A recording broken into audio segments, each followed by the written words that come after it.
Bigan, papunta kami ngayon sa Agno, Pangasinan. Tignan natin yung magandang beach doon na hindi nila masyadong popular. Pero pag nakita nyo, sobrang ganda, parang paraiso. Tara, punta tayo. Handa na ba kayo mga kaibigan sa masayang summer trip dito sa Pangasinan? Punta natin yung dalawang magandang resort dito. Ang Bagatanen Beach at Paprika Beach. Tara, samahan nyo ako maglakbay. Tignan natin yung magandang tanawin, puting buhangin at malinaw na karagatan. Siguradong mabibighani kayo sa ganda ng kalikasan at tag-init dito damahin natin sa Pangasinan. Huwag palampasin ang pagkakataon magabad sa araw at magsaya kasama ng pamilya. Tara, summer trip tayo mga kaibigan. Welcome, Bagatanen Beach and Paprika Beach. Nandiyan na kami. Let's go!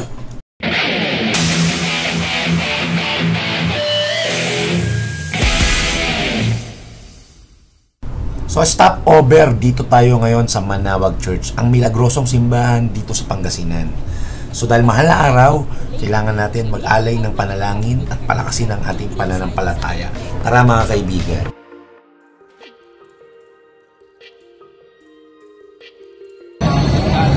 Hi, there's a portraits. Dito tayo ngayon sa Our Lady of Manawag dito sa Pangasinan.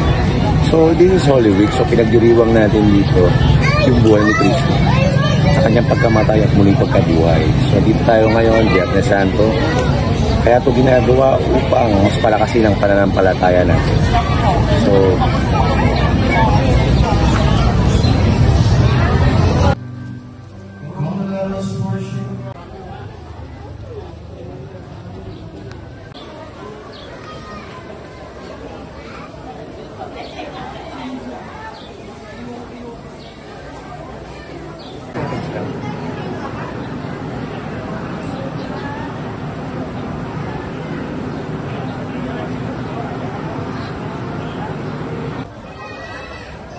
So after kain tayo ng almusal dito sa Manawag, yung special nilang pigar-pigar. So napakasarap.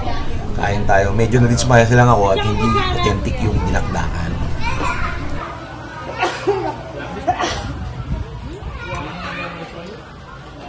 Baka ba? Baka. Pigar-pigar.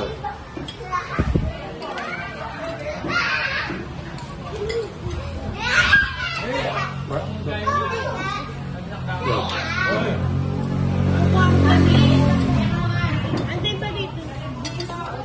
Wala akong kutsara.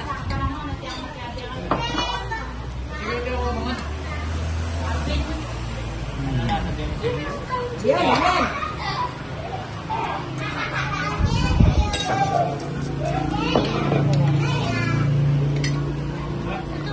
So fast forward, punta na tayo, de-develop na yung daan, pero talagang napakahirap na papunta sa Paprika Beach. Talagang rough road, talagang tinakita nyo yung mga sakit sa unahan namin, hirap na hirap. Pero ako na magsasabi sa inyo, pagdating nyo dito, napakaganda, exclusive lang para sa inyo. 'Di ba? Hindi siya public beach, 'di ba? Sa sobrang hirap pumunta, ayan, napakaganda.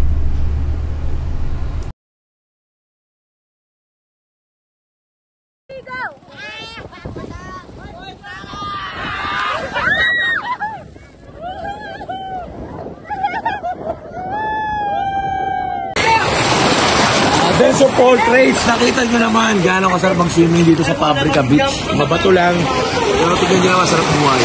Oh yeah, tingnan mo, ganda ng background ko. Yan. So ito very private yung pool, pero bukas Bagatanen Beach tayo, yun yung maganda. Diba? Pang public talaga. Kita-kits tayo. Ano pa ba ang gagawin natin? Inuman na. So ang dami ditong libreng pusit na pinamigay sa amin. Napakamura kasi ng pusit dito. At syempre mga itik. Yan. Luto natin, luto Kapampangan. So dito, pahinga muna tayo after ng inom. So bukas kita-kits paggising. Ayun, so second day namin ngayon dito sa Paprika Beach. So enjoy na enjoy, tignan yung paligid. Oh. Sarap, malalim dyan. Ayan. So dito napakaganda. Ang ano lang talaga dito, yung tulugan nyo sa gabi. Cowboy ka dapat dito. Maganda rito pang in building.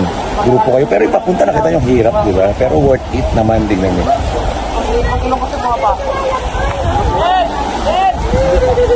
So lalangoy na kami. Huwag mo kalimutan mag-sunblock kasi lalo kayo lumaitim, lalong iitim. Dito sa Pabrika Beach, libre ang beach dito. Walang entrance fee. Pero napakahirap po ng papunta dito. Pero kung kayo may mga anak na bata or sensitive, unahan ko na po kayo, wala pong kuryente dito.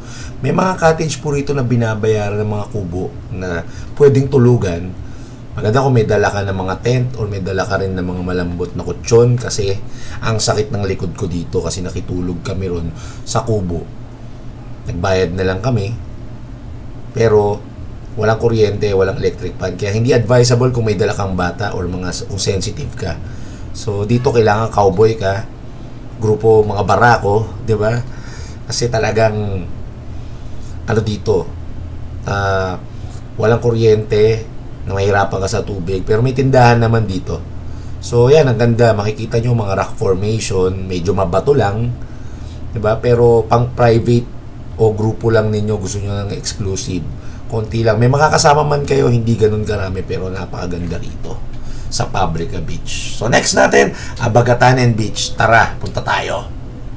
So ito, nandito namin sa Abagatanen Beach. Malapit sa Abagatanen Beach, walking distance lang. Parking. So ito yung parking namin. So tignan muna natin yung property ko dito. Bisitahin ko lang. Dito sa area na to, bakit ko to nakuha? Actually, nakita namin yung traffic ng gaano karami yung mga taong nandito. Actually, ilan lang ang transient yan at yung mga bahay dito nagpaparental. Gaya ni Ate Nancy, yung bahay dito na kamag-anak din namin ng asawa ko. So makikita nyo, yung iba nag-rental doon, may mga transient, puno lagi. Actually kahit tag-ulan daw, puno. So mamaya makikita nyo, sobrang dami ng tao sa Abagatanen Beach. At meron na rin daw mga resort dito. Hindi kayang i-accommodate ang transient, kaya madalas uwian. Pero this is it. Maganda tong gawing transient business or kung gusto mo talaga bakasyonan na malapit sa dagat. Na magandang dagat, white sand. So nakakuha ko rito ng 220 square meter na property. Ayan siya. Medyo malaki na rin. Pwede na rin siyang gawing transient or bahay bakasyunan. Kasi syempre minsan mauumay ka sa city, gusto mo ng beach. Napakalapit sa beach, walking distance. Mamaya itur ko kayo papunta ron, gano'ng kabilis lang. So ayan, 'di ba? As a realtor, bumili ako ng property kasi mura ko lang nakuha. At ngayon ang presyo rito is 5,000 per square meter na. So, tara, punta tayo sa Abagatanen Beach. Lakarin natin mula rito sa pwesto natin. Tara mga kaibigan.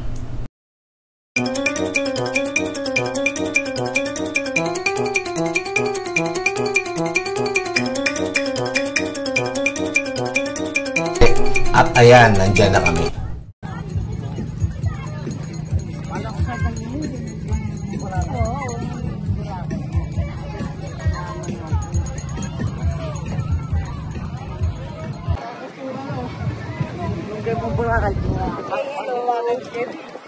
Ayan, nandito tayo sa Abagatanen Beach. Comparing to Pabrika Beach, which is mabato, pero private.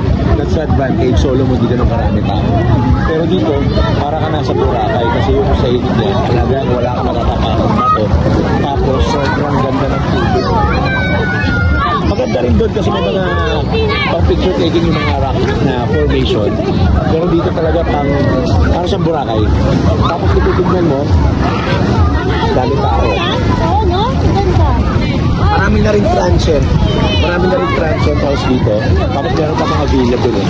Mataas.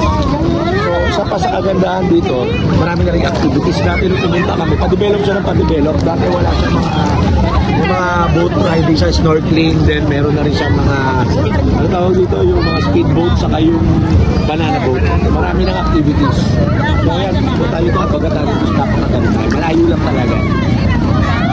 Sabi dito, kahit daw tag-ulan, di raw nawawalan ng tao. Pero lalo ngayong Holy Week at ngayong summer daw, padami ng padami yung tao. Sa ganda ng dagat dito, mag-i-enjoy ka talaga. At hindi lang yun, ang dami na rin nag-iisip ng negosyo dito dahil may magandang progresong magaganap dito sa area na to. Which is mga national roads. So, nilakad namin yung likod ng area, residential, ang dami na ring transient. Halos lahat ng bahay dyan nag-serve ng bibayad na restroom, then may mga mini transient, 'di ba? Pati mga cottages. So ang ganda magnegosyo sa area na to, lalo kung may lupa ka dito. Which is ngayon, hindi na sila nagbebenta, lalo na yung mga nasa malapit sa dagat.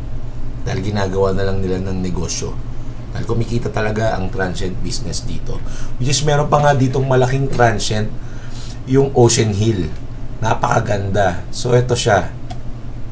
Ayan, tinayo siya sa taas ng bundok halos, naka-uphill. So pinatanggal siguro yung mga puno. Ayan, ginawa siyang hotel and villa.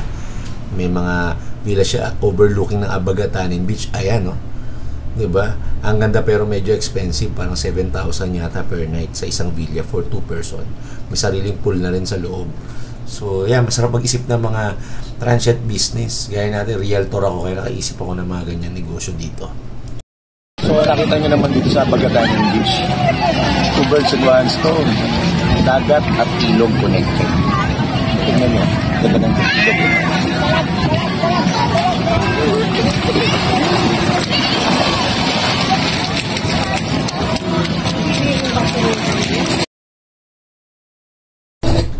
So, napakaganda rito sa Agno, Pangasinan. So, hindi siya ganon kapopular yung resort dito, mga beach dito. Pero masasabi ko, ilog plus dagat combination, Abagatanin Beach, pati yung Pabrika Beach kanina, ang ganda rin. Sa isang lugar, napakalapit lang sa isa't isa. So, dito sa Pangasinan, hindi natin akalain na merong ganyang kagandang beach dito. So, you must try. Puntahan nyo to. Alam nyo ba, daming development sa area na to. Kakaroon dito ng connected yung T-Plex going to Bolinao. So, mapapabilis ang pagpunta rito. Magkakaroon din ng mga primary roads going here. Ang dami na rin construction na ginagawa, mga daanan. Hindi ko alam. Kaya bumili ako ng property dito noon pa, mga years ago. At alam ko magkakaroon ng magandang development sa area, sa magandang dagat na to. So, puntahan natin to. Dance of all trades, please like and subscribe nga pala mga kaibigan. So, marami pa tayong mga pupuntahang lugar. Samahan nyo ako maglibot sa Pilipinas at sa labas ng bansa. Thank you mga kaibigan.